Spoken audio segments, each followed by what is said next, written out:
미군이 완전 철수를 선언한 아프가니스탄에서 탈레반 반군이 세력을 급속히 확장하고 있습니다.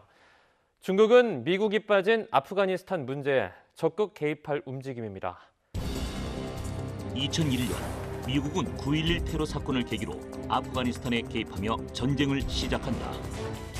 지난 20년간 아프가니스탄에 주둔한 미군은 엄청난 전쟁 비용을 쓰며 끝없는 전쟁에 시달렸다.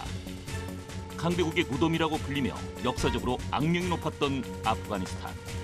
아프가니스탄에서 전쟁이 끊이지 않는 배경과 강대국의 무덤이라 불리는 이유는 무엇인지 알아본다. 전쟁 없는 세상을 꿈꾸기에 전쟁을 연구합니다. 안녕하세요. 뉴스 멘터리 전쟁과 사람 허준입니다. 안녕하세요. 강민지입니다. 미국의 아프가니스탄 철수가 거의 마무리 단계에 접어들었습니다. 바이든 대통령이 지난 4월 철수 시점으로 얘기했던 9월 11일보다 훨씬 앞당겨지고 있어요. 네, 이 긴 역사 속에서 많은 제국들이 아프가니스탄의 역사에 흔적을 남겼는데요. 아프가니스탄이 왜 제국의 무덤이라 불리는지, 그리고 미군 철수 이후 아프가니스탄의 상황은 어떻게 변할지에 대해서 얘기를 나눠보도록 하겠습니다. 먼저 박현도 교수님, 태상호 기자님 모셔보겠습니다. 안녕하세요. 네, 안녕하세요.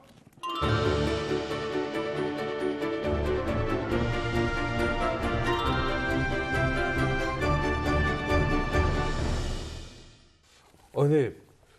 약간 그 중동 쪽 연구하시는 그 박사님들은 외모도 살짝 이제 그쪽으로 연구가 되는 거. 예전에 그 저희 이스라엘 교수님도 그렇고 성희가 목사님. 예. 이렇게 약간씩 이렇게 아니면은 외모가 중동하고 잘 어울리시는 분들이 또 이쪽을 학문을 좋아하시는 건지. 혹시 전생에 그랬을지도 모르겠어요. 하다가 변화하셨을 수도 있고요. 네, 그럴 수도 있고. 근데 사실 쉽지 않은 지역이잖아요. 네. 어떻게 그쪽으로 가실 생각을 하셨어요? 저는 사실은 그 종교를 공부하다가 이렇게 그쪽으로 가게 됐습니다. 네. 어디 이슬람이요? 아니요, 그러니까 저는 대학을 들어갈 때 종교학과를 들어갔는데 종교학과가 저는 이제 천주교를 신자해서 네. 천주교 가르치고 뭐 그런 데인 줄 알고 들어갔는데 전혀 아닌 거였어요. 각 종교들을 네. 그러면서 관심을 갖게 됐고, 네, 뭐 원체 뭐 그쪽을 좋아했기 때문에 그렇게 큰 어려움은 없었습니다. 그럼 혹시 그곳에서는 어떤 국가들을 좀 중심으로 그러니까 저는 정확하게 하면 이슬람 역사를 연구하다 보니까 그럼 중동 전 지역이네요. 그렇죠. 이슬람 역사를 연구하다 보니까 아무래도 뭐 종교 역사만 할 수는 없잖아요. 그렇죠. 대체적으로 종교 역사 하면은 그 사람들이 어떻게 살아왔는지 네, 뭐 네. 전쟁이라든지 뭐 문화 이런 걸 다 해야 되니까 궁극적으로 역사를 했다고 생각합니다. 네. 중동 역사는 우리 교수님이 다 꿰차고 있다. 오늘 기대가 됩니다. 네, 아프가니스탄에서 미군이 이제 곧 철수를 완료하는데요. 20년이나 주둔을 했어요. 꽤 긴 시간이죠. 그렇죠. 그러니까 2001년 9.11 아주 엄청난 사건이죠. 저도 그때 이제 캐나다에서 공부하고 있을 때 어머니한테 아침에 전화를 받았거든요. 그러니까 어머니 아침에 전화를 하셔가지고 비행기가 빌딩에 부딪혔는데 너는 괜찮냐고 말씀을 하셔요. 저는 이제 캐나다 몬트리올이니까 뉴욕에서 한 7시간 정도 떨어진 거리인데 그래서 제가 엄마 괜찮아. 어머니 입장에서는 빌딩 넘어지면 닿을 거리예요. 그래서 저는 생각도 못하고 그래서 왜 이런 전화를 하셨지 하고 TV를 켜보니까 어마어마한 일이 나서 전 세계가 충격을. 네, 그래서 저희는 2주 동안 학교 못 갔습니다. 더군다나 이슬람을 연구하다 보니까 저희 그 도서관에 그 캐나다의 모든 정보기관이 다 들어와가지고 학교에서 오지 말라고. 네. 너 왜 이슬람 책 봐? 뭐 이런 느낌이에요. 그러니까 거기 가면 아무래도 불편하니까요. 그래서 2주 동안 학교를 안 갔는데요. 그 9.11 때 이제 그 오사마 빈 라덴을 바로 아프가니스탄에서 숨겨줬다고 미국이 지목을 했고 그러면서 바로 10월달에 아프가니스탄을 들어갔죠. 네. 그러면서 탈레반 정권이 무너졌고 모든 게 순조롭게 잘 돼가는 듯 했습니다만은 무려 20년 동안 계속적으로 미국이 원했고 전 세계가 원했던 민주주의 정부를 세우긴 했지만 약하거든요. 그래서 사실은 미국이 철수하는 게 잘해서 철수하는 것보다는 그냥 손 떼고 나오는 그러한 형국입니다. 그게 벌써 20년이 됐군요. 그렇죠. 20년입니다. 근데 아프가니스탄 하면은 그래 중동이겠거니라고 정도는 사람들이 생각하지만 정말 사람들이 알려진 바가 많지는 않아요. 어떤 국가예요? 우리나라로 치면은요, 저는 충청도라고 생각을 해요. 국가 느낌도 아니에요? 예, 그러니까 그 지역 위치가요. 지역적 그러니까 느낌. 저 안에. 네, 그러니까 충청북도가 그렇잖아요. 네. 다 바다가 둘러싸인, 없는. 네, 네. 둘러싸인 것처럼 아프가니스탄이 완전히 그 내륙으로 둘러싸인 국가거든요. 6나라와 국경을 맞대고 있습니다. 오. 네. 그래서 중앙아시아와 남아시아를 잇는 통로고요. 네. 그리고 이란과 중국을 잇는 통로예요. 네. 그러니까 문명의 교차로죠. 예, 그러니까 거기서 모든 문명이 왔다 갔다 하니까, 네, 대단히 그 좋게 말하면 활발한 문화가 오가니까 번성할 수 있는 곳이긴 하지만 또 반대로 나쁘게 얘기하면 누구나 다 탐할 수 있는 그런 땅이죠. 네. 대체적으로 그런 나라들이 교육이 활발하니 상업과 돈이 많은 네. 나라가 되는데 한마디로 피 튀기는 전쟁이 또 많이 일어나는 지역이기도 한 거죠. 네, 그렇습니다. 네. 근데 국가 크기는 프랑스만 하고요. 꽤 크네요. 네, 우리 한반도의 3배입니다.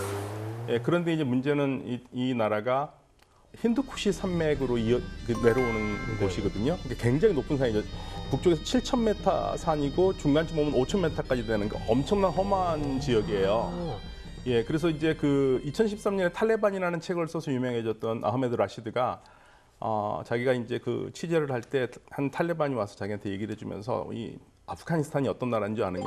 그러니까 하느님이 이 세상을 만들 때 땅을 다 만드셨대요. 그리고 이제 좋다고 보니까 땅 자투리가 좀 남은 거예요. 그래서 어디다 맞춰보려니까 맞춰지지도 않고 그래서 하느님이 에이 모르겠다고 집어 던졌답니다. 그게 아프가니스탄이다라고 얘기를 할 정도로. 거기에 탁 꽂힌 거군요. 네, 그러니까 그렇게 험하다. 네, 굉장히 험한 땅이다. 그런 얘기들을 많이 하죠. 근데도 그래서- 진짜 많이 살고 있네요. 네. 그럼 어떤 국가들하고 좀 국경을 맞대고 있나요? 먼저 동쪽부터 시작하면은요. 네네네. 가장 긴 국경이 한 2,400km 정도 되거든요. 네네. 파키스탄입니다. 네. 그리고 바로 남쪽으로는 바로 이란입니다. 이란. 예. 이란에서 올라가면은 투르크메니스탄이고요.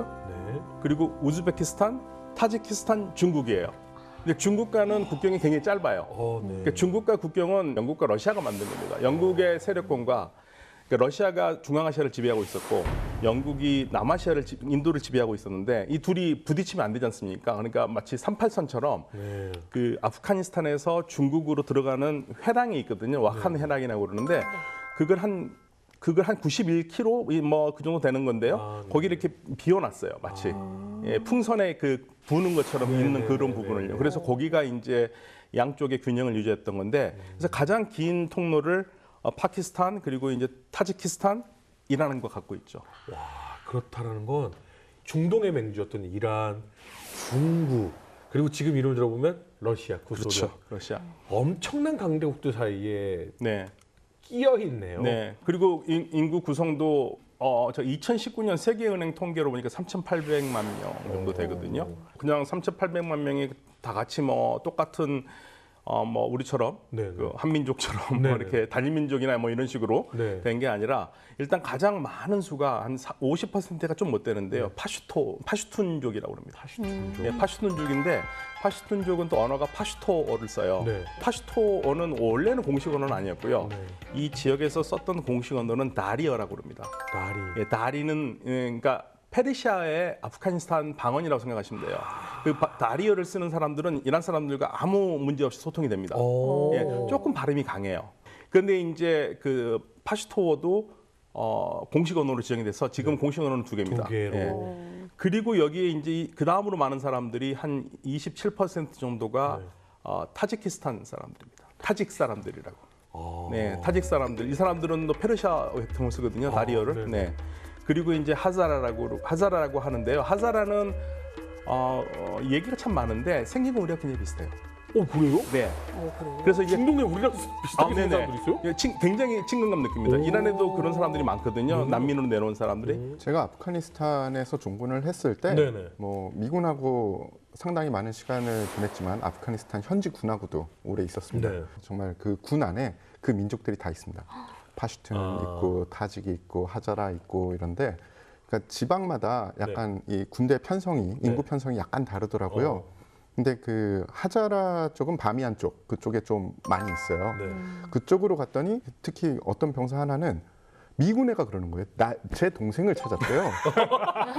뭔 얘기야? 그랬더니 따라오라고. 그래서 막 데려가서 봤더니 그 친구도 또 재밌는 게 거울 앞에 둘을 딱 세워놓더라고요. 딱 보고, 닮았어. 네.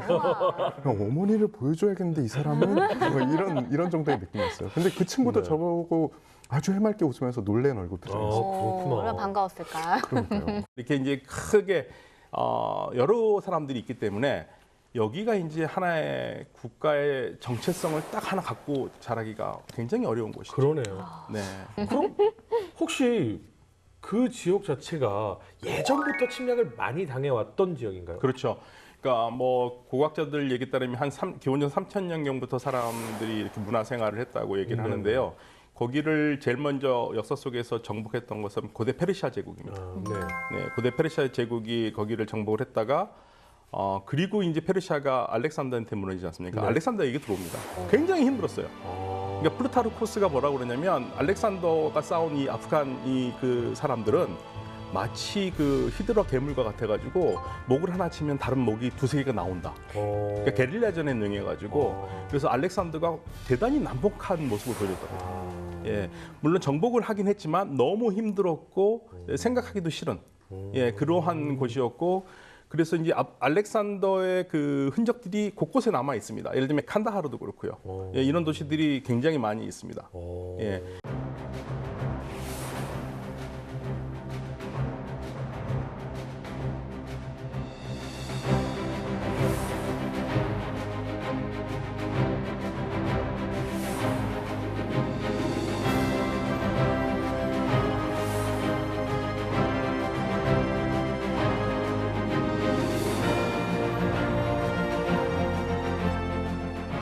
그리고 나서 이제 여기가 알렉산더를 지나서 크게 말씀드리면 이제 이슬람 시대로 이제 들어오거든요. 네. 예, 그리고 이슬람으로 들어와 가지고는 우리가 알고 있는 뭐 정복자들, 그 좋은 의미든 나쁜 의미든 네. 뭐 그다음에 징기스칸 들어왔죠.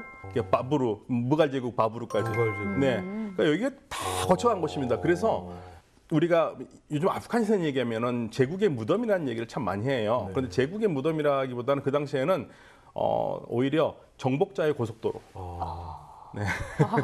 근데 이렇게 듣고 보면 정말 전 세계의 문화, 종교에 관심이 있는 학자분들은 평화롭기만 하면 무조건 제일 먼저 가보고 싶은 지역 중에 하나겠다라는 생각이 그렇죠. 드네요. 가고 싶은데 겁나서 못 가겠습니다. 그럼 이 제국의 무덤이라는 단어는 영국이 등장하고부터 생긴 건가요? 전쟁을 좀 3번을 하는데 뭐 결과적으로 보면 영국이 뭐 정복도 하고 그랬지만 알렉산더하고 다른 점은 영국을 여기 직접 정복하기보다는 영국은 인도를 차지하고 있었으니까 이쪽을 많이 거점으로 사용하고 말을 잘 듣게 하려고 노력을 많이 했죠.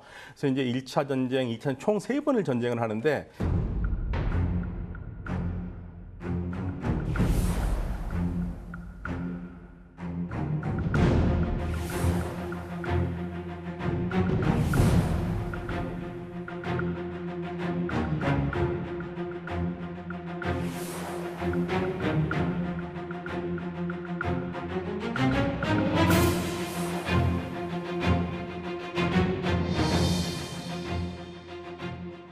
영국이 아마 잊을 수 없는 사건은 1차 전쟁이었을 겁니다. 1842년에 잘랄라바드를 이렇게 다 복속을 시키고 나오는데 이제 거기서 반란이 나니까 아예 안 되겠다고 군대를 빼서 나오거든요.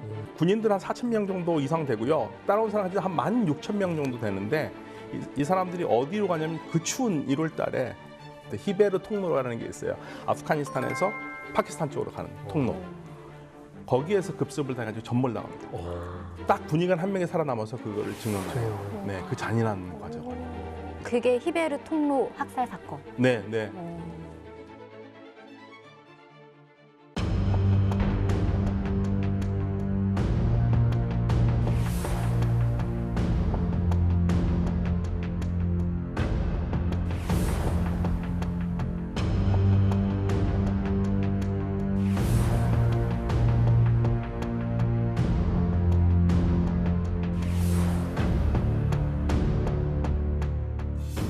영국과 러시아가 이 땅을 두고 싸우거든요. 네네. 그러니까 러시아는 언제든 내려오려고 그러고 영국은 막으려고 그러고 네. 그러다 보니까 이 아프가니스탄 두고 싸우다 보니까 소위 말해서 그게 더 그레이 게임이라고 그러는데 네. 그래서 이제 이 아프가니스탄이 요충지가 된 거죠. 예. 그래서 그게 이제 중요한 이 땅이 됐고 그 다음에 여기서 영국이 남긴 유산이 하나 있는데요. 그 유명한 듀란드 라인이라는 게 있습니다. 듀란드. 예, 듀란드 라인은 영국의 그 장관 이름을 딴 건데요. 2차 전쟁이 끝난 다음에 이 라인을 그어요. 네. 그러니까 당시 영국이 지배하고 있던 인도와 지금 그러니까 거기는 파키스탄이죠. 지금은 네. 인도와 아프가니스탄 간의 국경을 긋는데 그 국경을 그어가지고 이 선에서는 절대 넘어오거나 하지 말자. 가지고 긋는데 그게 이제 오늘날 파키스탄과 아프가니스탄 국경이 돼버린 거예요. 그런데 아프가니스탄이 이게 싫어요. 왜요? 왜냐면요. 그 아까 파슈툰 말씀드렸잖아요. 네. 파슈툰이 아프가니스탄에 사는 사람들 한 1,500만 정도밖에 안 돼요. 네. 근데 4천만 정도가 파키스탄에 살아요? 파키스탄에 살아요. 아, 잘못 구웠나요? 그 라인 바로 옆에 파슈툰 사람들이 있는 거예요. 영국이 이 라인 긋기로 전 세계의 작은 나라들을 정말 많이 힘들게 했어요. 그래서 이 지금 사실은 탈레반 때문에 이 파키스탄의 골칫거리가 뭐냐면요. 지금은 탈레반하고 친한 것 같지만 나중에라도 이 선 안 지킬까 봐. 그 국경 근처에 사는 파슈툰들은 언제든지 그럼요. 저쪽에 위쪽에 예. 그게 탈레반들의 주 근거지였거든요. 파키스탄은 안 그래도 저쪽에서는 인도가 있는데 이쪽에서는 아프가니스탄이 있으니 제가 종군했던 지역이 바로 그 파키스탄하고 아프가니스탄 국경 지역이에요. 네. 팍티카라고 지명 이름이 팍티카라는 곳인데 국경이 뻔히 보입니다. 근데 우리가 생각하는 국경은 철조망이 가로지르고 있던지 철망이 서 있던지 담이 있잖아요. 그런 게 없어요. 간혹 있긴 한데 산악이니까 어디가 뭔지도 잘 모르겠고요. 그래서 보통 그쪽에 주둔하고 있던 미군이나 아프가니스탄 군이 공격을 받을 때 대부분 파키스탄에서 탈레반 병력이 넘어와요. 공격을 하고 반격을 받잖아요. 파키스탄 국경을 넘어갑니다. 그러면 미군은 월경 작전을 못 하잖아요. 그럼 쫓아가다가 이제 딱 국경에서 멈춰야 되는 거죠. 그러니까 이들은 공격을 하고 이제 가서 휴식을 취하고 보급을 받은 다음에 다시 넘어오고. 네. 근데 사실 뭐 제국의 무덤이다 뭐 이런 얘기를 하지만 영국도 미국도 소련도 결국은 아프가니스탄 입장에서는 침략한 국가인 거잖아요. 외세죠. 근데 이런 아프가니스탄이 완전한 독립을 이제 하게 되죠. 그렇죠. 이제 영국과의 3차 전쟁이 끝나면서 사실은 뭐 이긴 전쟁은 아닙니다.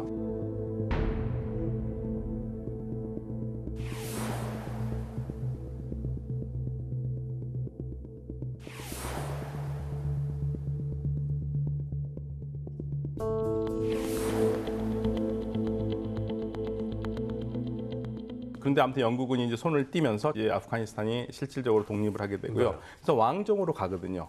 왕정으로 가고 그런데 이제 문제는 뭐냐면 국가가 발전을 하려면 누군가 우리를 지원을 해줘야 되는데 그래서 이제 소련한테 손을 벌리죠. 예, 돈이 필요했고 네. 그러면서 자연스럽게 소련의 영향권으로 들어갔고 그러다가 이제 73년에 쿠데타가 일어나죠.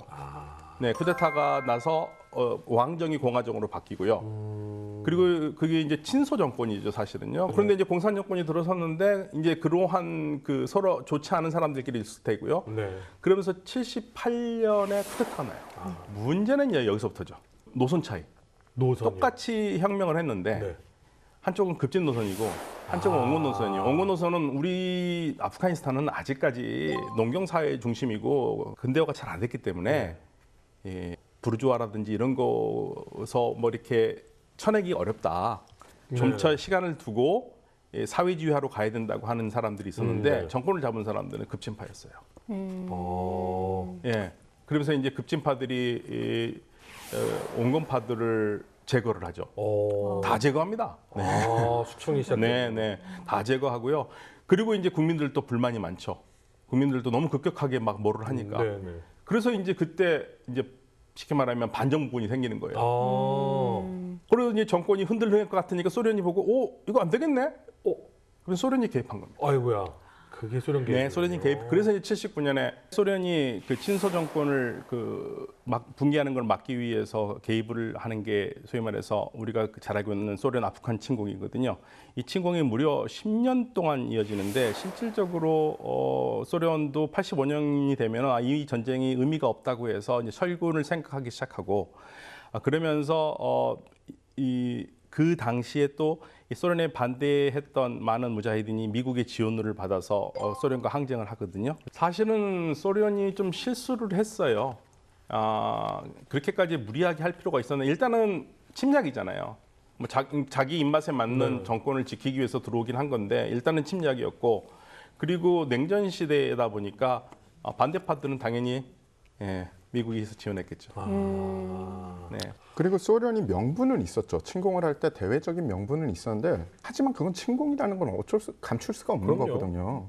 그냥 뭐 힘센 외세가 작은 나라를 친 거예요. 게다가 무자비하게 쏟아부었잖아요. 그렇죠. 그리고 아프가니스탄은 게릴라전입니다. 그때도 너무 위험한 거예요. 언제 적이 나올지 알면은 그래도 전쟁하기가 편해요. 차라리 선을 딱 긋고 여기는 우리 군, 저기는 적군, 우리 후방은 안전해. 그러면은 로테이션이라도 되잖아요. 이거는 오늘은 정말 안전했던 곳이에요. 그래서 방탄복 벗고 총 놔두고 갔는데 거기서 죽어요. 그러니까 전방과 후방이 없는 지역이 되는 겁니다. 네.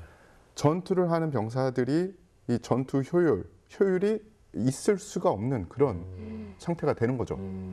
또 하나는 아프가니스탄은 완전히 어떻게 보면 종교의 나라라고 보시면 돼요. 종교가 약간 다를 뿐이지 종교를 믿는 그 깊이는 그 어떤 나라보다 깊습니다. 근데 공산주의는 종교랑 상극이거든요. 그렇죠. 그러니까 소련이 들어와서 야 그냥 우리가 너 이슬람이야 인정해줄게. 그리고 뭐 종교 시설 이거 너 이거 이렇게 하지 않는 한 아프가니스탄을 복속시킨다는 건 말이 안 되는 거예요.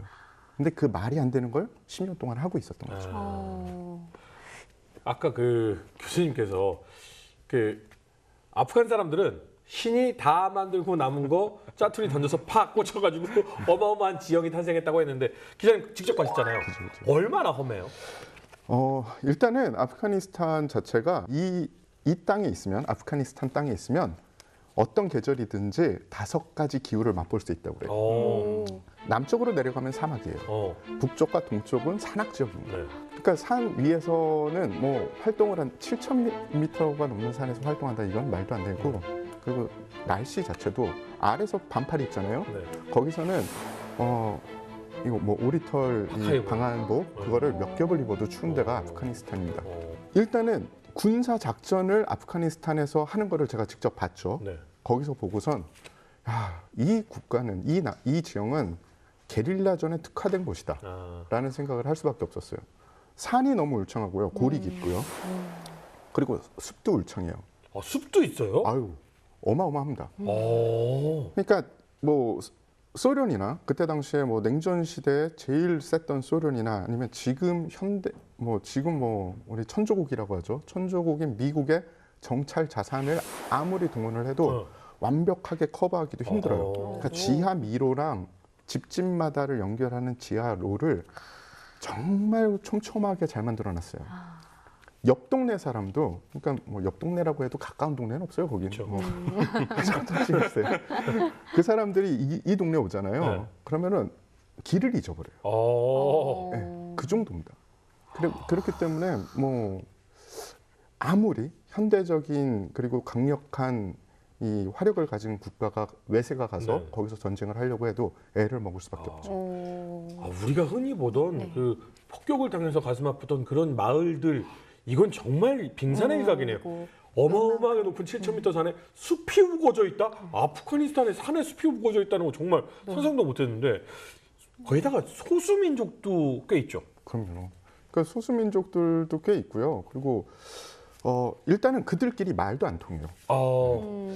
그래서 제가 있을 때도 일단은 미군 혹은 연합군의 통역을 하려면 네. 기본적으로 영어는 해야 되고요. 네. 그리고 공통 그 아랍어는 해야 됩니다. 네. 꾸란을 읽고 쓸 수 있어야 되니까. 그리고 다리어를 할 수 있어야 네. 되고 파슈툰어를 할 수 있었어야 돼요. 어. 근데 그런 인재들이 별로 없잖아요. 없죠. 그러니까 보통 뭐 다리, 영어 그리고 아랍어 뭐 요 정도만 하는 사람들이 있는데 같이 작전을 나갔는데 이 다리를 못하고 파슈툰하는 사람을 만나잖아요. 네. 통역이 잘 안 되는 거예요. 아. 그 정도로 이 소수 민족들이 많을 뿐더러 소수 민족이라고 하는 것은 이 그들끼리 오랜 세월을 한 마을에서 한 곳에서 같이 생활한 거예요. 네, 네. 엄청나게 끈끈하죠. 그쵸. 그렇겠죠. 네. 그런 부족들이 점점점점으로 마을을 이루고 그게 다시 국가가 됐다고 생각을 하시면 돼요. 아. 그러면 외세가 진입을 해서 작전을 펼치려면 그들의 끈끈함을 끊어내든지 인위적으로 끊어내든지 아니면 침투를 해서 민사 작전을 해서 네. 그들의 마음을 사야 돼요. 너무 힘들 것 같아요. 예, 그래서 미군도 엄청난 노력을 했죠. 민사 작전을 많이 하면서 이들의 마음을 살려고 했는데 그게 제대로 될 리가 없죠. 네. 그런 방법은 하나입니다. 절단. 어차피 게릴라전은 민중은 물이고 게릴라는 물고기니까 네. 물과 물고기를 떼어내면 되겠죠. 그러면 어떻게 해야 됩니까? 물이 있는 곳에 우리 병력을 갖다 끼워 놓으면 됩니다. 물고기가 못 돌아다니게. 그러면 병력 수가 너무 많아지는 거예요. 그렇죠. 그리고 그들한테 보급을 주기적으로 해야 되고 그 병력들은 위험을 무릅쓰고 계속 왔다 갔다. 정찰과 순찰을 해야 되는 거죠. 그리고 또 그 리스크를 다 떠안으면서 그런 전쟁을 수행할 것인가. 예, 미국은 그럴 수는 없거든요, 사실. 그래도 20년간 한 거죠, 그럼. 그렇죠. 20년간 자신들이 한 것보다는 노력을 한 것 같아요. 그러니까 처음에 한 10년 정도는 명분이 있었죠. 명분이 있고 자기들이 탈레반을 몰아내고 제대로 된 민주주의 정부를 세운다라는 기체 하에서 했는데 그 다음에 10년은 제가 보기에는 우리가 이제는 여기서 더 손댈 것도 없고 손댈 수도 없는데 어떻게 잘 마무리를 할까. 그게 10년이 그냥 지나갔다고 생각을 해요, 저는. 네, 미군이 철수한 이후에 탈레반 세력이 기세를 올리고 있다는 그런 기사를 봤는데요. 이 아프가니스탄에서 탈레반 이야기를 빼놓을 수 없습니다. 이 탈레반은 어떤 이들인가요? 먼저 그러면 그 소련과의 했던 전쟁을 좀 돌아봐야 되는데요. 소련이 한 85년이 되면은 이제 회의적이 돼요. 아프가니스탄에서 더 있으면 안 되겠다고 철수를 생각을 하고 있었었고요. 고르바체프가 들었으면서요. 그때 이제 무자헤딘이라고 그러는데 무자헤딘이 무슨 말이냐면요. 지하드를 하는 사람들이에요. 지하드라는 것은 보통 그런 뜻은 아닌데 성전이라고 많이 번역을 하죠. 이슬람을 지키기 위해서 남과 싸우는 걸로 이런 식으로 많이 쓰고 있는데 그 지하드를 하는 사람들은 무자헤딘이라고 그러거든요. 그러니까 무자헤딘이라는 것은 반드시 이 사람이 이슬람을 믿는 건 아니지만 아무튼 그 소련에 맞서온 사람들이 있었을 거 아닙니까? 네. 그런데 그 그룹 중에 하나가 누구냐면 이 신학교를 다니던 사람들이에요. 종교학교를 다니던 사람들. 탈레반이라는 말은 아랍어에서 나온 말로 학생이라는 뜻이고요. 거기에 이제 그 현지 파슈토라든지 페르시아에서 복수가 되면 탈레반이거든요. 학생들이란 뜻입니다. 이 사람들이 주로 누가 그 지원을 했냐면 미국과 파키스탄. 그러니까 파키스탄에서 주로 훈련을 시킵니다. 미국이 다 지원을 하고. 그래서 미국의 무기를 가지고 파키스탄에서 훈련을 받고 그 사람들이 소련과 싸운 거죠. 실질적으로. 그리고 이제 끝났습니다. 끝났는데 문제는 끝난 다음에 계속 혼란이 오잖아요. 그 혼란이 왔을 때 이제 예를 들면은 사람들을 마음대로 막 괴롭히는 거예요. 그러니까 제가 도로를 가면은 이 돈 내기 전에 못 나간다. 통행세 받고 그다음에 여자들 막 강간하고. 그래서 이 탈레반은 어디서 시작됐었냐면은 이 칸다르라는 지역에서 이 마을 자치를 하는 걸로 시작돼요. 그래서 안전하게. 그러니까 이 사건이 보통 나오는 얘기가 여성 2명이 강간당하는 걸 보고 그거를 이제 그 책임자들을 쉽게 말하면 군벌들을 잡으면서 처단을 하고 그러면서 시작이 됐는데 자경단으로 시작. 그렇죠. 그러면서 이들이 파키스탄에서 당시 이 중앙아시아로 가는 길 안전이 필요하지 않습니까? 그래서 일설에 의하면은 그 길을 안전하게 해주는데 이 파키스탄에서 협력을 해서 더 키웠다라는 얘기도 있습니다. 이슬람을 배우는 학생들이 네. 여기에 정치적인 것들이 개입이 되고 머릿속에 투입이 되면서 군사적인 행동들을 하기 시작한 것이 탈레반이다. 네, 그렇죠. 그러니까 이해를 하면 되겠네요. 내가 생각하는 게 옳다. 너 안 봐도? 그러면은 너는 잘못된 거야 하고 처단을 하는.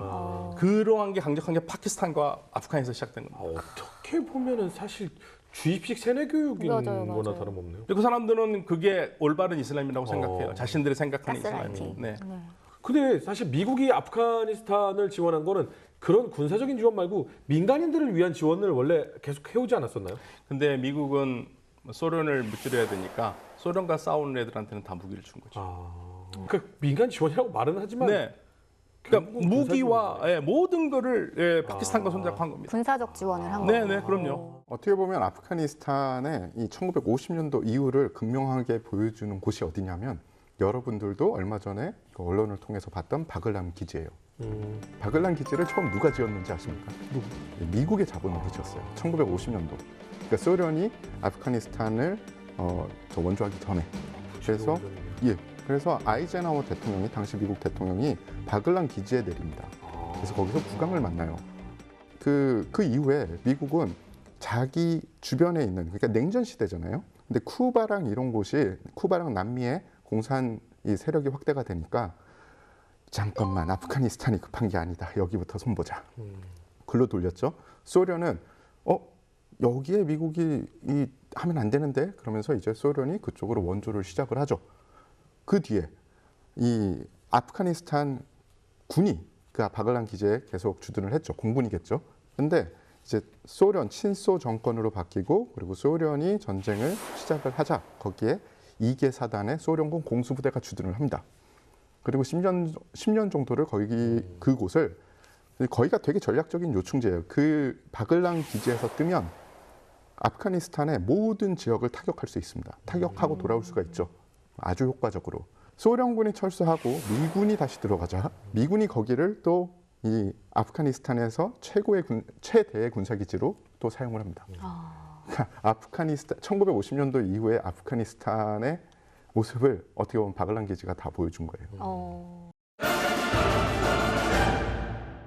문명이 시작된 아프가니스탄은 여러 국가와 국경을 맞댄 문명의 교차로였다. 고대 페르시아부터 아프가니스탄은 정복자가 모두 거쳐가는 국가였다. 19세기 들어 영국은 아프가니스탄을 3차례 침공하지만 실패한다. 그 이후 소련이 아프가니스탄을 침공한다. 파키스탄과 미국은 소련군과 싸우는 반군 무자헤딘을 지원한다. 결국 소련군은 1989년 2월 아프가니스탄 영토에서 철수한다. 미국이 탈레반을 지원하고, 그리고 결국은 오사마 빈 라덴이 컸고, 그리고 9.11 테러가 일어났고 미국이 들어간 게 된 거고, 네. 그 과정 속에서는 어떻게 일련의 과정이 좀 있었나요? 미국이 어떻게 진행을 해왔고 결국은 빠지게 된 그 과정, 그걸 좀 일목요연하게 좀 알 수 있을까요? 간단히 말씀드리면 처음에 이제 오사마 빈 라덴을 잡으러 들어간 거죠. 네. 탈레반 자기는 탈레반 자기들은 오사마 빈 라덴과 관계가 없다고 얘기를 했는데, 사실은 오사마 빈 라덴과 탈레반의 관계는 좀 묘합니다. 알카에다가 생긴 게 아프가니스탄에서 1988년에 생기거든요. 그러니까 소련 항쟁하면서 생긴 거예요. 그래서 이 둘 관계가 뭐 종속 관계도 아니고요. 우선 탈레반은 국제적인 관심 없어요. 지금 오사마 빈 라덴의 목적은 딱 하나잖아요. 그러니까 아랍 세계를 엉망으로 만들어 놓고 무슬림 세계를 엉망으로 만들어 놓은 게 뭐냐면은 서구니까 서구를 때리면은 먼 적을 때려가지고 가까운 적을 쓰러뜨리는 거죠. 뱀의 머리통을 쳐버리면 몸통을 죽는다고 생각한 거죠. 뱀의 머리가 미국이었죠. IS는 반대고요. 네. IS는 몸통을 쳐가지고 죽인다는 거였고. 근데 탈레반은 그건 니네 생각이고 나는 상관없어. 나는 아프가니스탄. 원래 국제적인 조직이 아닙니다. 예. 그러니까 그런데 이제 미국이 그 연계고리를 잡아서 들어갔고, 미국이 들어갈 수밖에 없었던 이유는 또 있어요. 왜냐하면 지금도 모든 국가들이 걱정하는 게 사실 아프가니스탄을 걱정하는 게 아닙니다. 아프가니스탄 자체가 또 테러의 원상지가 될까 봐 걱정하고, 아프가니스탄을 기점으로 해가지고 또 거기서 테러 공격이 나올까 봐 그게 제일 걱정인 거죠. 그래서 미국이 들어가서 사실 민주정부를 세웠지만, 그리고 군세들 집어넣고, 나중에는 미국이 혼자만 하기 어려우니까 나토를 불러들이죠. 예, 그리고 2014년부터는 또 빼기 시작해요. 빼고 들어오는데 지금까지 미국과 나토군이 아프가니스탄에 죽은 군인 수만 4,000명에 가까워요. 엄청나구나. 예, 4,000명에 가깝습니다. 그러면 우리가 계속 있을 수는 없으니까 우리가 나가더라도 우리가 만들어 놓은 이 민주정부가 자기를 잘 지킬 수 있도록 우리 군대 훈련시키고 잘하고 나오자. 제일 좋은 그림이죠. 근데 20년 동안 했는데 안 됐어. 안 돼요. 들어갈 때까지만 해도 명분은 있었잖아요. 9.11 테러라는 것. 그렇죠. 9.11 테러의 주동자, 그러니까 미국이 이야기하는 핵심 주동자를 내놔라. 오사마 빈 라덴을 내놔라. 그거랑 또 하나는 이 테러의 거점을 제공하지 말아라. 그거였는데, 탈레반은 우리는 오사마 빈 라덴이나 테러 조직하고는 관계없다. 우리는 그냥 아프가니스탄 여기 현지에 그런 조직이다. 그래서 미국의 요구를 묵살을 했죠. 그래서 미국이 이 전쟁을 시작할 충분한 이 명분은 있었습니다. 그럼 전쟁을 시작을 했을 때 그러면은 이 아프가니스탄을 전체를 탈레반이 장악을 하고 있었냐? 그것도 아니에요. 주요 도시는 탈레반이 장악하고 있는 곳도 있었지만 이 북부동맹이라고 또 다른 군벌들이 있었습니다. 그래서 미국이 군벌들하고 연합해서 탈레반을 밀어내고 오사마 빈 라덴을 거의 잡을 뻔했는데 못 잡으면서 이제 전쟁이 길어지게 된 거죠. 그래서 처음에는 다른 테러 조직들도 있었거든요. 해외에서 유입된 조직들도 있었고 심지어 뭐 체첸인들도 있었어요. 예. 그 조직들을 분쇄하면서 충분히 거기서 전쟁을 수행할 수 있는 명분이 있었는데 오사마 빈 라덴이 죽으니까 그 명분이 확 떨어져 버린 거죠. 그러니까 미국 입장에서는 명분은 없어지고 쉽게 뺄 수는 없고 진흙탕에 발을 담가 버린 거죠. 네, 이 길고 긴 전쟁 끝에 미국은 철수를 합니다. 이 철수 상황에 대해서 우려의 목소리가 굉장히 높은데 앞으로 어떻게 보시나요? 사실은 지금 미국이 빠진다고 그러니까 그 국경을 맞댄 나라들이 전부 다 지금 호떡집에 불난 그런 상황들이에요. 네. 이거 어떻게 해야 되느냐? 탈레반이 돌아온다면 큰일이다라는 생각이 들죠. 그러니까 일단 중국은 사실은 미국을 굉장히 비난했거든요. 철수한다고. 네, 막상 철수한다니까 엄청나게 비난을 했죠. 들어가도 비난했고 철수한다니까 비난하고. 들어간다고 할 때 상당히 비난했던 걸로 기억합니다. 네, 근데 지금도 또 철수한다니까 비난해요. 그런데 이제 사실은 발등에 불이 떨어진 거죠. 왜냐하면 아프가니스탄이 그 와한 협곡이죠. 그 통로가 이 신장 지역과 바로 이어져요. 그러니까 중국이랑 국경을 중국 맞대고 있죠. 중국의 굉장히 뜨거운 감자인 곳과 이곳이 연결이 되는 거예요. 연결되죠. 그러니까 거기서 이제 중국은 혹시라도 이제 그 소위 말해서 극단주의 과격분자들이 뭐 신장 해방 운동이라든지 이런 거 왔다 갔다 하면서 그럴까봐 걱정이 되는 거고. 이란하고는요? 이란은 참 애매합니다. 이란이 제일 싫어하는 게 탈레반이거든요. 그래서 사실은 이란이 우리가 농담으로 그런 얘기합니다. 참 미국은 이란 좋은 일만 한다. 이란이 그렇게 싫어하는 후세인 없애줬죠, 사담 후세인. 예, 그렇게 싫은 탈레반 없어졌으니까 이란에서 굉장히 좋죠. 근데 이란은요, 문제는 뭐냐면 이란에는 벌써 이미 300만이 넘는 아프간 사람들이 있습니다. 난민들이요. 예, 난민들이 살고 있고요. 네. 그런데 만약에 탈레반이 들었으면은 또 국경에 900km나 되는 국경에서 내려올 수 있잖아요. 네. 더군다나 이란이 국제사회가 이란한테 고마워해야 될 게 하나 있는데요. 마약을 막아줍니다. 마약이요? 네, 아프가니스탄 세계 최대의 마약 산지입니다. 양귀비. 양귀비. 아프가니스탄이 세계 최대 세계 최대입니다. 네, 그래서 이란이 국경에 엄청난 돈을 들여요.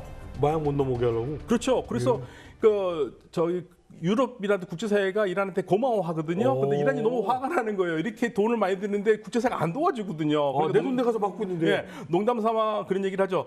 야, 우리가 안 막으면 어떻게 되지? 유럽은 완전히 마약 천지가 될 거야. 그렇죠. 다 거기로 갈 거 아닙니까? 예, 그리고 이게 굉장히 골치 아픈 문제예요. 값싼 마약이 아주 그냥 유럽으로 싹 유입이네. 아프가니스탄에서 있을 때 뭐 미군은 당연히 있어야 되는 사람들이고, 근데 이 마약 단속국 사람들이 와 있더라고요. 그래서 이 사람들은 여기 왜 와 있나 했더니 말씀하신 대로 이 마약 생산지에서 그렇고 이들의 임무는 일단 그거를 파괴하는 거예요. 뭐 밭이 있겠죠. 양귀비 밭 이런 거를 파괴하고 다시 재배하지 못하게 토양을 바꾸고, 또 이 사람들이 가고 난 다음에는 민사팀이 갑니다. 민사팀이 가서 이 마약을 키우는 사람들은 사실은 주인이 아니더라고요, 대부분. 소장이겠죠. 예, 대부분 탈레반이나 아니면 군벌 세력들한테 돈을 받고 이 재배하는 소장농들이에요. 그러니까 이거 키우지 마라고만 할 수 없는 거죠. 대신에 이 사람들이 먹고 살 수 있는 방법을 가르쳐 줘야 되는데 아프가니스탄 토양에서 그럼 뭐가 잘 자라는지를 알아야 되는 거죠. 그래서 그런 거를 전달해 주려고 이제 또 민사팀이 그 다음에 가서 또 그런 일을 하더라고요. 참 많은 노고가 있네요. 처음엔 탈레반이 그 마약을 막 근절시키려고 노력도 많이 했었어요. 그런데 쉽지 않죠. 돈 맛을 봤죠. 그럼 엄청나게 이게 자연적으로 나거든요, 양귀비가. 그래요? 자연적으로요. 네. 자연적으로 아프가니스탄에 맞나요? 사방대에 그러니까 농사 짓지 않아도. 네. 그러니까 이게 자생적으로 너무나 쉽게 마약을 접할 수 있는 곳입니다. 그러니까 우리나라 공원 앞에 있는 민들레호시 같은 거예요. 그렇죠. 그냥 나. 네. 그걸 다 파괴하고 다 다니는 돈이죠. 거예요. 그냥 유채밭 있잖아요. 그것처럼 쫙 마약이 있다고 생각하시면 되고요. 그리고 마약에 대해서 다 처음엔 반대합니다. 중국의 이 마오쩌둥도 처음에 반대했고요. 그리고 탈레반도 반대를 해요. 근데 전쟁을 하려면 돈이 있어야 되거든요. 그러면 이 마약을 이 전비로 이용을 하는 게 대부분이에요. 아니 바로 앞에 눈먼 돈이 있는데 이용을 안 해? 다 하게 되더라고요. 그리고 이제 또 하나 문제는 아프가니스탄이 그냥 조용한 나라가 될 수가 없는 굉장히 중요한 이유가 하나 있습니다. 아프가니스탄에서요 리튬, 리튬? 리튬이 나요? 네, 리튬이 세계 2차 전지요? 최강입니다. 우와. 광산 세계 최고의 그 리튬의 사우디아라비아라고 불러요. 진짜요? 네네. 지금 우리나라에서 만드는 2차 전지에 가장 많은 퍼센테이지를 차지하는 게 리튬이잖아요. 그리고 석유 미국 지질학자들이 2010년에 발표한 건데요. 그 북쪽 타지키스탄 쪽과 붙어 있는데 두 군데 석유 유전이 있는데 그 양이 거의 페르시아만의 한 3분의 1 정도.